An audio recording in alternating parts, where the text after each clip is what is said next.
18 years ago, the Oregon wine community lost a legend with the passing of Jimi Brooks. His sister Janie has been at the helm, making Brooks wine an incredible destination. I had the opportunity to chat with Janie. We talked about what Brooks is today and what it might look like when Pascal, Jimi's son, returns to the winery. Please take a quick second to hit that like and subscribe button. I would appreciate it, and enjoy this conversation with Janie. Janie, thank you so much for taking the time out today. You've been super busy, and I think you just got here in Oregon yesterday. Last night.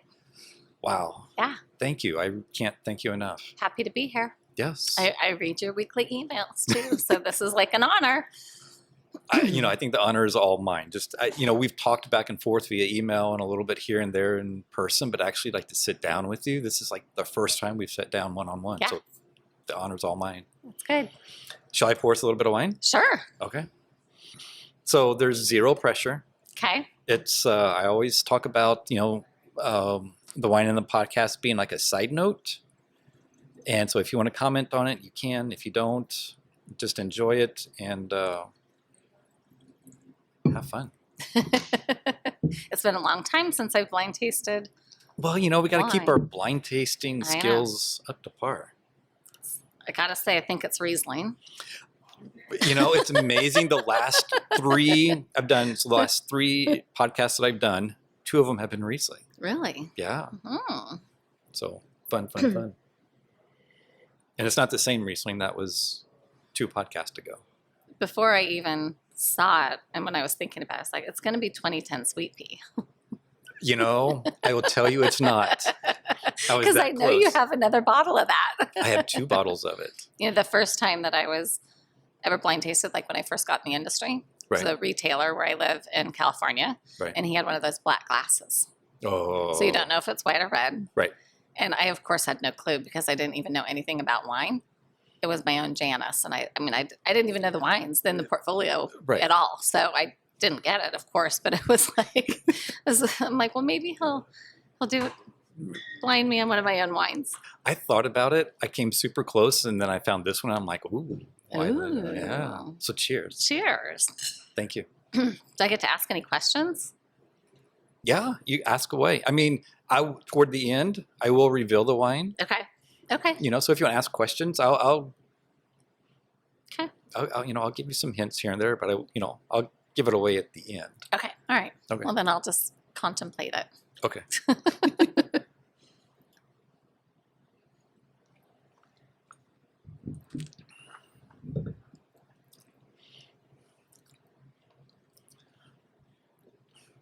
Yeah, no, I opened up this afternoon, Mm-hmm. and I'm like, oh, I was very pleased. Pretty. Yeah. And Yes. it has a little age. Yes. So. Yeah. Okay. I was contemplating over the last few days where to start. Mm-hmm. And to me, the quintessential place to start are your Sunday morning emails. Mm. It's always a pleasure to get your email every single Sunday, boom, boom, boom, right on time. And when I think about Brooks, I always kind of think about that Sunday morning email. It's personable, you're approachable, and you're telling the story of like what's going on with you, what's going on with the family, what's going on with Brooks, and Mm-hmm. everything. How did you come up with that format? What was the inspiration for it? It started with a company that we used to develop our website. And when she wanted to do the website, I hired her. She said, well, I got to come visit you. I need to do a discovery visit. And I had never had a marketing person say that before, and let alone Right. the fact she lived in New Zealand. Wow. So she came out here, spent 4 days here with the team. And when she got done, she said, my biggest takeaway is there's emotion here. Like this place evokes emotion. It does. And so our challenge is going to be, how do we get a website to do that? And how do we get communications to do that? Right. Which I knew in my heart probably meant at some point I would have to start writing the emails. I had sourced that out for a long time, so they were transactional, like most emails are. But I wasn't ready to do anything with it. And then COVID happened 6 months later, and I kept getting emails from wineries that I had subscribed to. There wasn't one mention of how are you? This is the weirdest time ever. Are you okay? They were completely transactional. And I thought, okay, now's the moment when I need to make sure that, we're all human beings going through what turned out to be like the weirdest. We were just talking about it today. I was like, remember when we wore gloves to the grocery store because we thought we could get COVID from touching things? Right, exactly. Right. And then you'd come home and wipe down everything. And leave your box that got delivered outside on the doorstep for 2 days because the germs couldn't last that long. But anyway, I really wanted to talk to people. And and so that's when I started writing them. So I've only missed, I think, 1 week since, let's say, end of March 2020. Nice.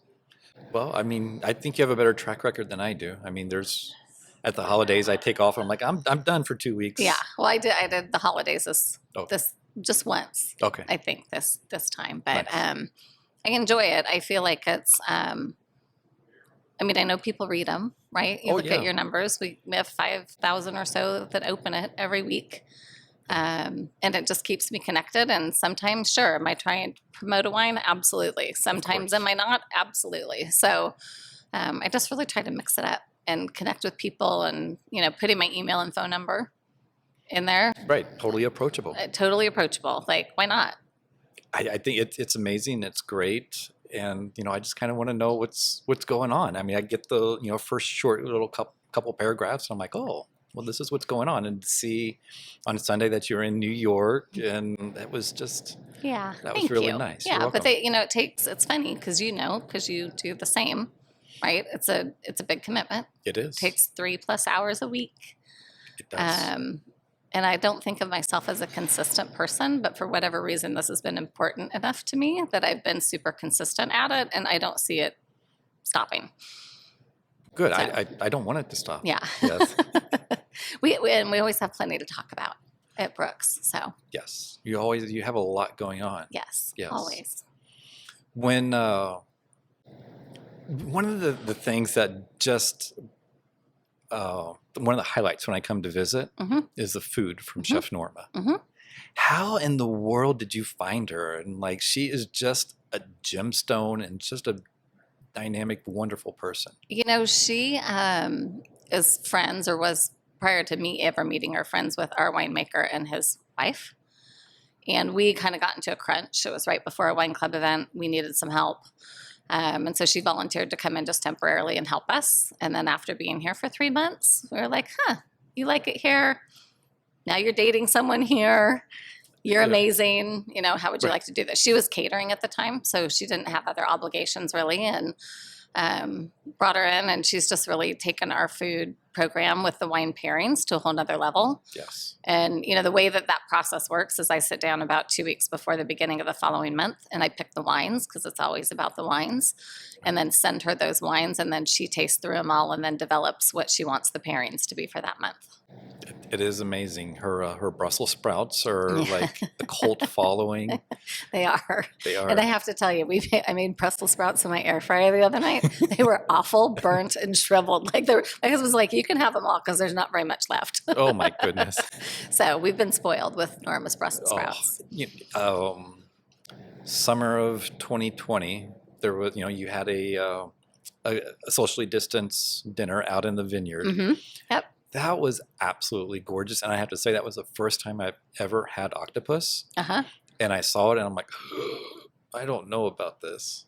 But it was fantastic. If it's tender, it's amazing. Yeah. Right? Yes. It's delicious. Yes. But I think of it too, like your initial instinct is it's going to be rubbery. Yeah. Right? Yeah. Yeah. But when it's not, it's really good. It is really, really good. Yeah. We briefly touched on that you were in New York, and then you went home, and now you're out here. Over this past summer, I saw you at the Wine Media Conference, and then in October you were at another event. I have to ask, do you have any cloned robots or something of yourself? I mean, how do you're constantly all over the place. Well, and I haven't been, right, for the last couple of years. So it's been interesting going into the thought of travel again, and even going to New York, because when I would go into a city, I would go visit everybody I possibly could and would just run myself ragged, right? But I figured that's why I'm there to go, show the face of the brand, talk to people. So I actually took it a little quieter this last trip to New York and had some me time. Congratulations. Thank you. It's like one of those COVID lessons, right? That we learned that I'm going to keep in trying to have me time in all of these trips. But no, I have other people that travel too. Our winemaker travels for us, and our associate winemaker travels for us as well. And we're in 35 markets. So, but I'm going to be smarter about what I say yes to. I think that's a good idea. Yeah. Pre-COVID, it was like, sure, we should go to Provine in Germany. Like a little far-fetched in terms of actually being productive. Right. So all that time at home got me to reset my priorities for travel. Well, I feel very honored that you said yes to this. Thank you. Yeah, for sure. Yeah, and this is a short trip. I don't normally just come up here for a week. But I have a few things going on and it made sense. So that makes sense. Yeah. Legacy. Mm-hmm. They're, you sit down with other wineries, they're working on, building up a legacy or maintaining a legacy. Mm-hmm. You found yourself in kind of a unique position of, you took Jimi's idea of wanting to build legacy and you put that burden completely on your back. Mm-hmm. And, hopefully in the next 3 to 5 years, that legacy will be passed on. Yes. I'm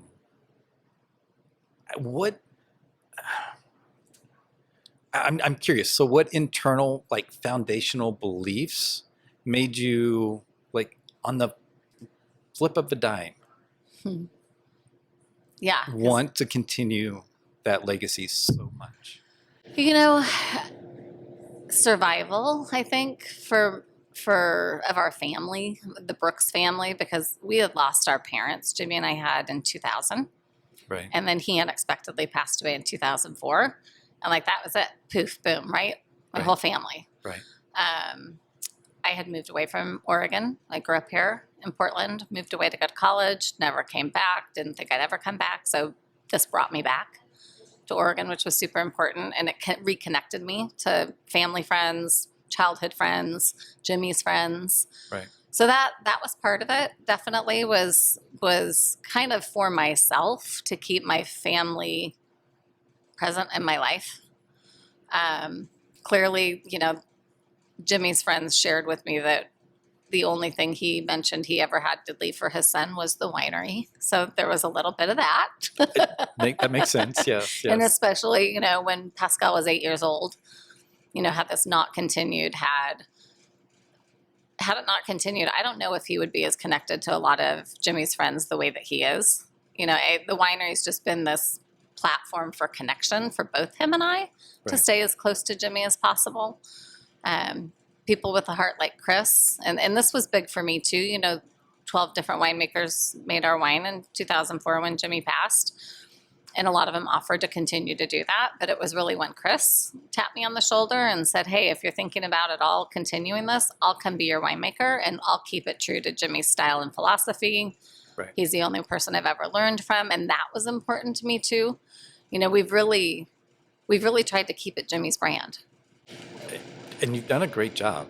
I mean, we've grown it for sure because we had to, or we wouldn't have survived. Right. And we have a lot more wines and obviously a lot more vineyard contracts. But, his core beliefs in Riesling and restoring the reputation of it, biodynamic farming, high acid, food friendly Pinot Noirs, accessible price points, those are things that we haven't changed. Right. It's. I was back in November. I was at De Lanceletti's kind of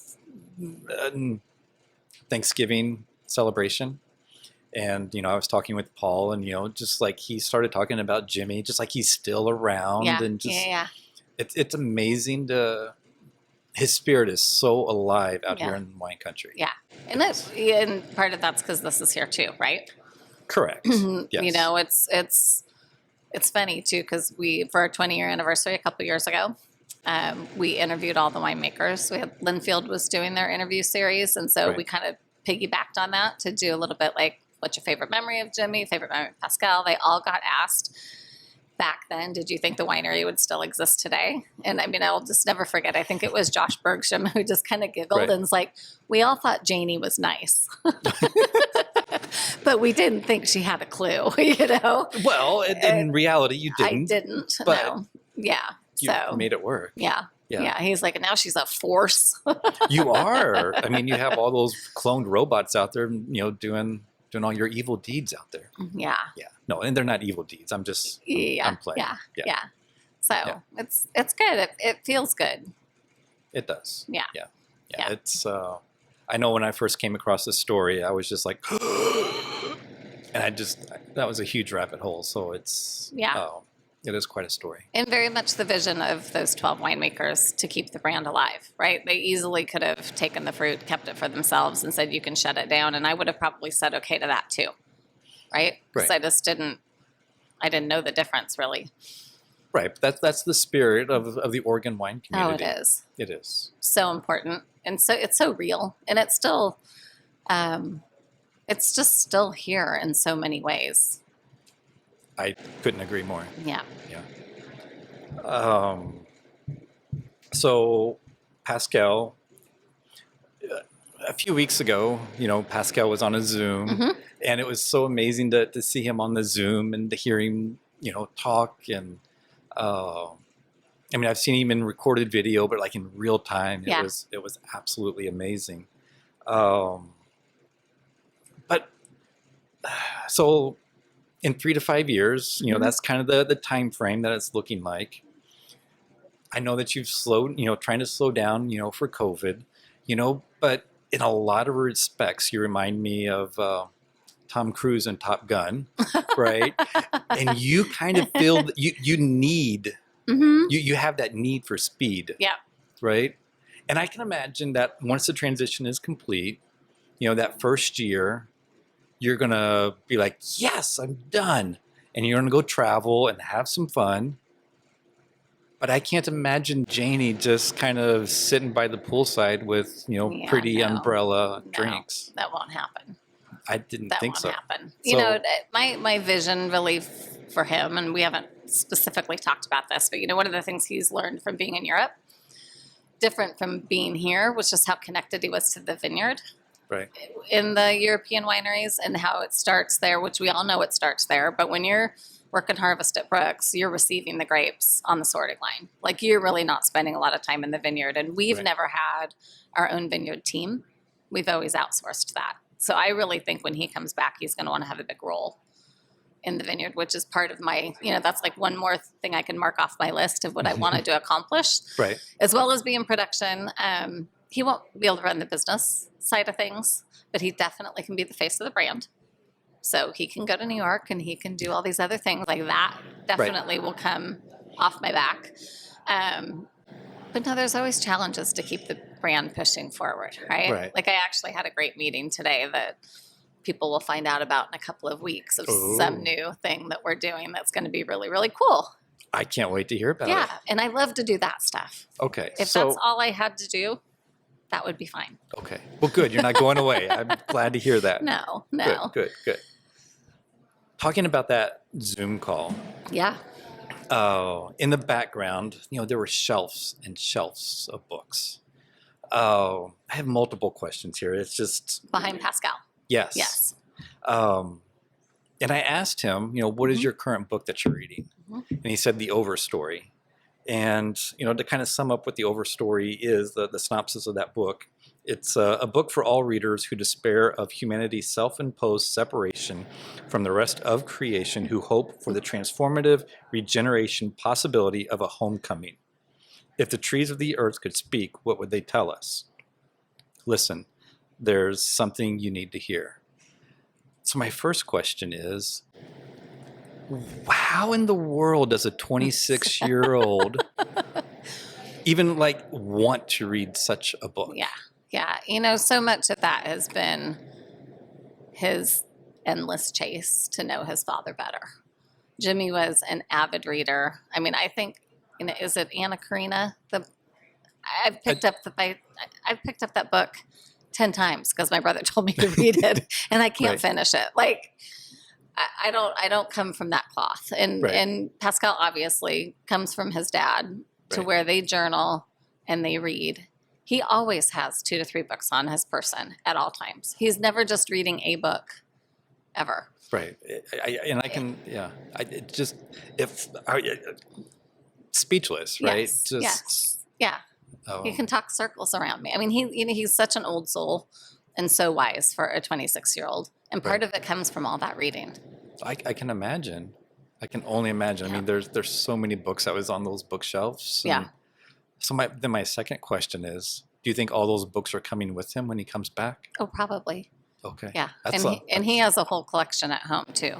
Wow. I think his 2 favorite things that he took from his dad were books and journals, and then his dad's coats. His coats? His coats. Jimmy had a lot. Okay, haven't heard about this. Big, long leather. Wow. I mean, very Eastern European looking. Big army coats. Big, yeah. So he has all of Jimmy's coats too. That's awesome. Yeah. That's a new one for me. Yeah. Well, thank you. So I'm just running through these questions like crazy. It's a little bit quick. It's okay. You've now been kind of in the wine industry for almost 20 years, like 17, I believe. Yeah. And normally I ask this question to winemakers, but would you consider wine art? Absolutely. Okay. You know what it was? I came out of competitive healthcare when I got into this industry, and my first thought was, why do they want to take our grapes?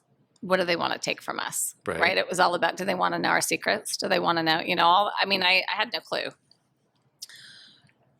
And pretty early on, then I just learned about this series of hundreds of decisions that are made both in the vineyard and in the winery.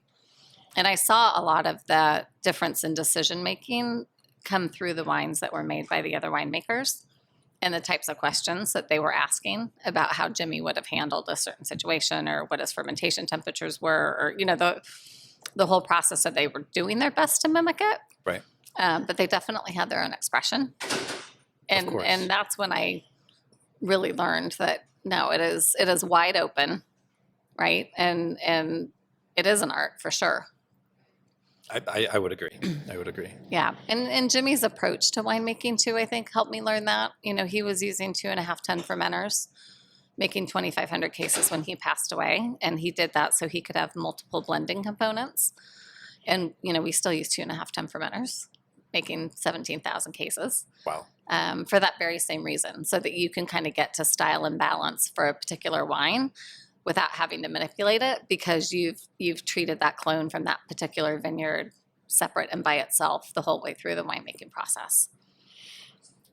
That's amazing that you're still, keeping that same philosophy. And yeah. No, that's great. I have some rapid fire questions for you. Okay. Normally I ask this like people are doing harvest or whatever. So what is the music that is blasting during harvest? Well, that's all Chris's decision. But what's really interesting is we just had to do bios as a company for our new website that's launching this week. And I picked my karaoke song as Rapper's Delight, and our winemaker picked Rapper's Delight as his karaoke song. Oh my goodness. So you just total separate? Separate. Now, there was a lot this harvest. I knew Chris was having a happy harvest because the videos he would send me were when his disco ball was rolling down in the press room. And I think Little Red Corvette was one of the songs. So he had some Prince playing in the cellar. Yeah. Yeah. Okay. This cannot be anything that Chef Norma makes. Okay. But what is your favorite indulgent food? Rack of lamb. You like rack of lamb a lot. I do. Yeah. I do. Okay. And ice cream. What flavor? I like like a thin mint. Interesting. It's something with like the shavings. Right. Not like big chunks of chocolate. No, no. You just want that little hint. Just that little, yep. Yeah, that makes sense. Yep. If you could choose a superpower, what would it be? Ooh. Reading minds. Oh. I told that to a previous podcast. They asked me, and they're like, that's kind of creepy. And I'm like, It kind of is, but it would still be pretty darn cool. Yeah. Yeah. I think I'd learn a lot. Yeah, most definitely. Yeah. Yes. Chris's harvest notes. Do you know if they're handwritten or if they're digital? They're all in his head. Okay. Fair enough. The rest of the team Right. utilizes software Okay. now, so that we do have it all automated now, which is great. I would expect nothing less. Yes, yes. It's been on his goal list for multiple years now to learn the software. Learning software is. But you know what? At some point, he and I, like, we don't have to learn every trick, That's right? true. We've been here for a long time. Yes. Yes. Most definitely. Yeah. Do you have a favorite superhero? Well, Wonder Woman. Of course. Right. I get that answer so much. Yeah. Yes. Yes. Yeah. And then what was the last book that you read? Oh, what book I'm just finishing one by Jeffrey Archer, just like a mindless novel, right? Okay. I like his books. Right. Can't think of the name of it. It's all about climbing Mount Everest. I think it's Okay. like Days of Glory or something like that. That's fine. Yeah. I was just, Yeah. yeah. You know, I read a lot of business books, and I know that, that was your response back to Pascal too when we were on the Zoom. Right. But I am, another COVID learning, trying to get off my screen an hour before I go to sleep, Right. and reading a business book at 9 o'clock at night is like, yeah, I read a page. So I've like gotten back into just trying to read kind of mindless, fun books. It's a good thing to do. Yeah. Yeah. It's a nice way to relax. Yes. Yes. Shall I reveal the wine? Yeah. Oh, Paths of Glory. That's what it's Paths of called. Glory. Yes, Okay. yes. Very nice. Yeah. Okay. Would you have any guesses? Do you want to take any guesses? Do you have questions? I mean, It's totally up to you. There's no pressure.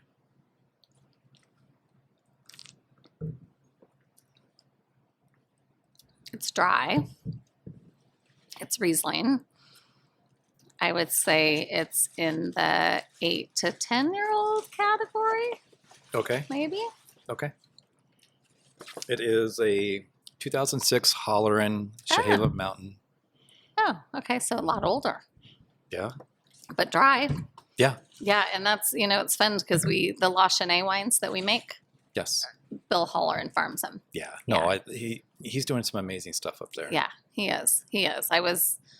Our hearts were kind of ripped out when he bought on a vineyard, though, and grafted it all over to Pinot Noir, because we're like, wait, Bill, you're a Riesling producer. Don't do that. Yes. But that was what got us connected to La Chenet.